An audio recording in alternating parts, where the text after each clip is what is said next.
We were delighted to hear last week that we've been allocated 500 hours for our Kāhui professional learning. Over the last couple of days, we've spoken to a range of people about options available to us in our approach to the use of the 500 hours.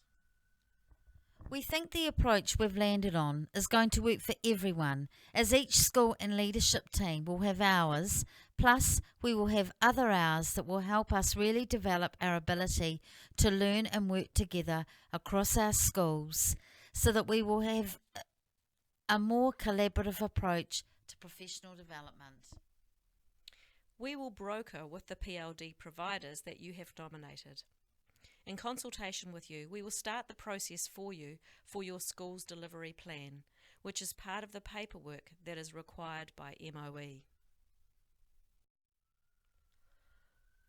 We've decided to follow a 3-tiered approach to ensure that there is equity for all teachers, regardless of school size.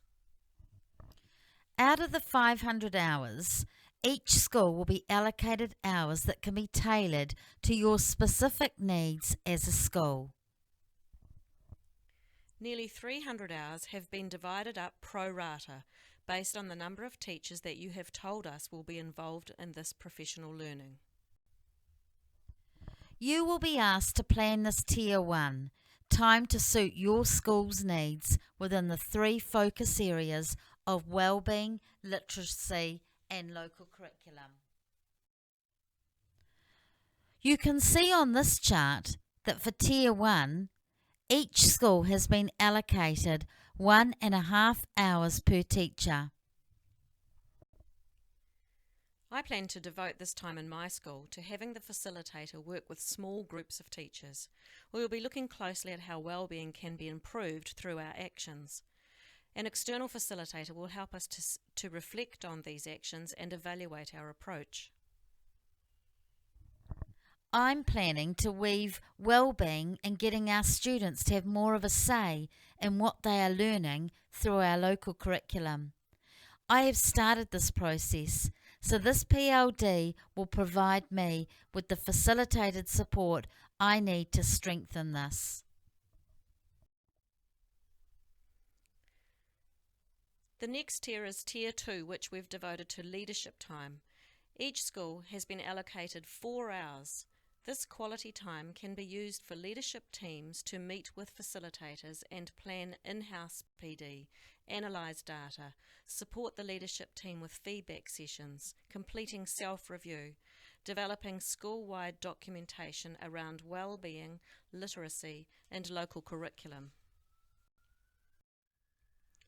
You can see on this chart that for Tier 2, each school has been allocated 4 hours for leadership PLD. This is the exciting bit. This is what working as a Kāhui is all about. The third tier relates to shared professional learning, where we come together in a number of contexts. This could be in representative groups across primary and secondary sectors to problem solve improving wellbeing and transition. Teachers could be supported to work together to plan innovative approaches to digital fluency across primary and secondary contexts. We could get some of our facilitators to run a workshop at our hui in July. We could use the facilitators to help empower teachers to be innovative with ideas about localised curriculum to meet our varying needs. This is our opportunity to be collaborative, learn from each other and strengthen what is already happening within and across our schools, particularly in terms of transitions, wellbeing, culturally responsive practice and an approach that supports priority learners and our own target students. Principals, you will all help to design this as it has to meet your needs. You can see on this chart that for Tier 3, we will share the remaining 156 hours or so to work collaboratively. Principals, you will drive this space. Planning and going forward. We will use all our 500 hours in 2020 and will apply for more hours for 2021. We will be reviewing and evaluating as we go, making sure this approach is relevant and meeting needs of all of our schools. We will start the process early for 2021, and we are really confident that schools will know where they need to go next. This approach ensures that equity is at the forefront as we provide a really strong base in professional learning and development that will strengthen teaching practice and student learning in all of our schools. The exciting part for all of us is that we can learn and grow together as a Catholic community.